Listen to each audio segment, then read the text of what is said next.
Welcome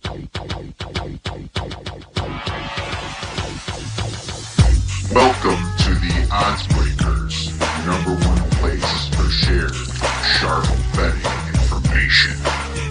All right, welcome back to podcast 23 of 2019. I'm your host, Kiev O'Neill. You can tweet us at the Odds Breakers. Follow us on Facebook and Instagram / the Odds Breakers.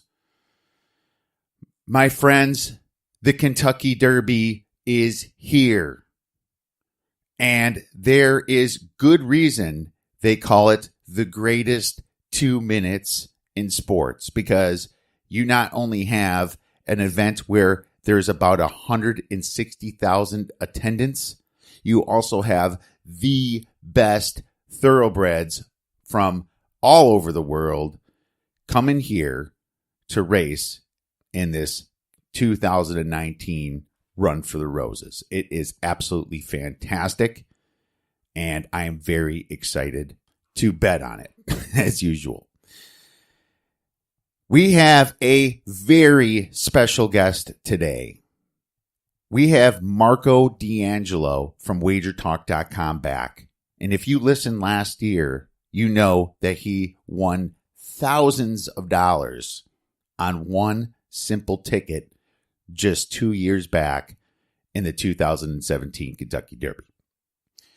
There is no person better than Marco when it comes to breaking down horse racing, because not only has he been betting professionally on the ponies for over 20 years, he also owns horses, has trainers, and knows every single thing about the sport. So I am extremely excited to have Marco on.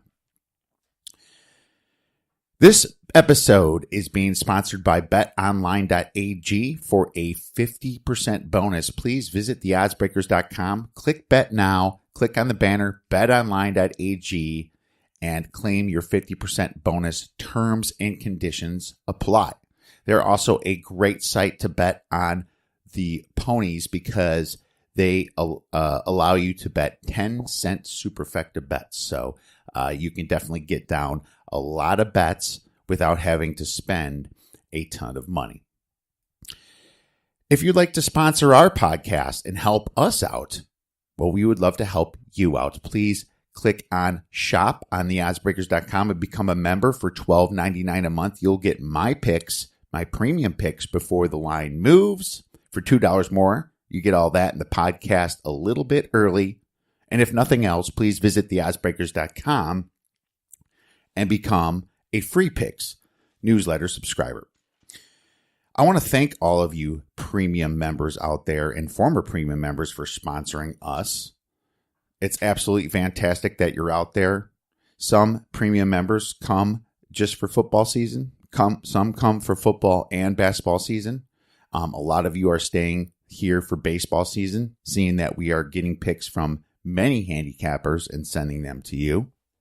Want to thank you all for sponsoring. This is why we're growing, and this is why this site keeps getting bigger. We are going to be paying for odds next year and more handicapping advice. So you're going to be able to use the oddsbreakers.com for live odds. We are now sponsored by 6 books as well. We've just been growing, and we have everything to thank not only our premium members for, also the general listeners out there as well. So I want to thank you very much for coming on. If you enjoy the podcast, please rate, review, and subscribe, whether it be on iTunes, Google Play, or wherever you get this podcast. Even though football and basketball season is over, I've been extremely busy working on college football 2019 and the NFL, compiling information for season win totals. Going to have some great articles about that. Obviously, reviewing all the college returning production, returning coaches, recruited players, pretty much everything that has to do with next season, so we can get some good futures out to you and some special ones out to our premium members. And I got to tell you, I love the Run for the Roses. I love the Kentucky Derby, everything about it. I love how people dress up in their flashy dresses and suits, their hats. Love the mint juleps everyone drinks. And as a matter of fact, I might throw up a recipe for a mint julep. There's a low carb one for all you keto fanatics out there that I actually thought tasted really well, or really good, and might throw that up on the website today. But I'll tell you, the Run for the Roses is so exciting. Everybody watches it. Crazy things happen. I remember a few years back, Wes Welker won a decent size exacta, and he came out throwing $100 bills at everybody. It made the news. It was really exciting. Last year, Justify was absolutely fantastic. Won the Triple Crown. This year, you're not going to see odds as good on one horse, which is probably better to make money, but it just kind of shows you how tough this field is. Just can't wait to get into the Kentucky Derby here. So without further ado, let's bring on Marco D'Angelo. It's that time again, and I would love to welcome back a very decorated handicapper who not only knows how to bet the thoroughbreds, he happens to own a few himself and race them. You can remember his Kentucky Derby bet just 2 years ago that got his clients over $8,500 net on just a $300 play. You can follow him at Twitter at Marco in Vegas and get his profitable plays at wagertalk.com. I'm very excited to welcome back Mr. Marco D'Angelo. How you doing, Marco? You know what? I'm like a kid on Christmas morning. Kentucky Derby week for me, it's always a fun time, busy time, a lot of engagements I got to take care of, but there's no better time of the year if you're a horse lover and horse bettor than this week in the Kentucky Derby.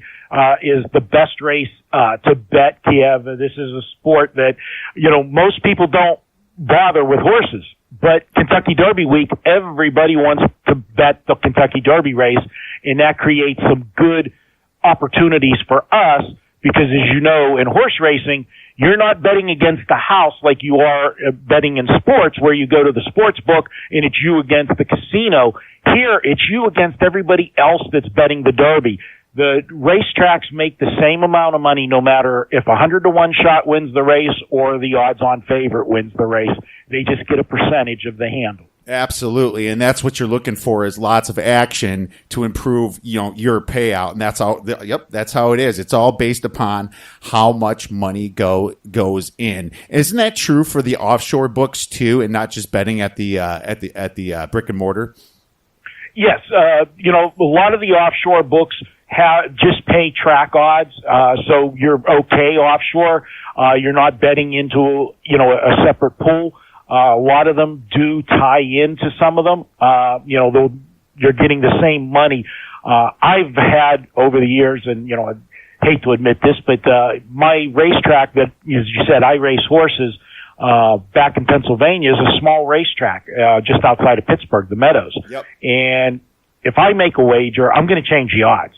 It's pure and simple, okay? The handle's not, big like a California racetrack, Santa Anita or Del Mar, or betting at Gulfstream or one of the New York tracks. So a lot of times when my horse is good, I'm looking for other avenues. I'm looking offshore where that money's not going into the betting pool and affecting the odds. That's a fantastic way to do it, my man, and it takes true experience to do that. Well, let's get right into this. Let's start out with what happened last year. You had a horse, an amazing horse in Justify that won the Triple Crown. I can't remember what the odds were to win the Triple Crown before the Derby. I know that right now it's at about plus 450 on some of the offshores. And if you go the other way saying, no, there won't be a Triple Crown, it's around minus 550. Do you think out of this group that there's a chance we could see another Triple Crown winner? I don't see a Triple Crown winner in here, and I'll tell you why for a few reasons. First off, there are a lot of good horses in this year's 3-year-old crop. The Kentucky Derby alone, I can make a case for 7 or 8 different horses that can win the race. And it wouldn't surprise me if any one of those 8 win the race. So for one of those to emerge and win all 3, I just don't see it. Also, this year, what you have is there's no clear-cut superstar coming in. You know, last year, Justify was a very lightly raced horse, and he made history last year because he didn't race as a 2-year-old. And that was, you know, something that you had to go way back to 18-something to find a horse. Apollo was the name of the horse that won a Kentucky Derby that didn't race at 2. So he broke that myth last year. But the other thing this year is there were a few horses that missed the Kentucky Derby this year because only reason they missed it is they didn't have enough points to get in. As you know, there's only 20 horses in the Derby. And that is the biggest number of horses that you will see in a race all year, 20. But you have to have points to get in there, and they take the top 20 point getters to get in. Well, there's a couple of horses that missed out that are very good horses. Instagrad did not get into the Derby. Bourbon War did not get into the Derby. Those two horses are going to surface at either the Preakness or the Belmont, fresh horses ready to play spoiler. I think you'll see Bourbon War probably at the Preakness, and, you know, the horses after coming off the big Derby and turning around in 2 weeks, facing a horse that's, you know, ready and rested, that's a big challenge. And generally in past years, there hasn't been good horses that, you know, were sitting there waiting to get in like this year. So that I would definitely, I'm not a fan of laying minus 550, but to be honest with you, I think the true number would be closer to minus 800 or minus 900 is what the true odds should be. So there is value in laying $550 to win $100 there. And that's what I was thinking too. I mean, you look at the odds of the Kentucky Derby, the best horses at 4-1, 3-1-ish.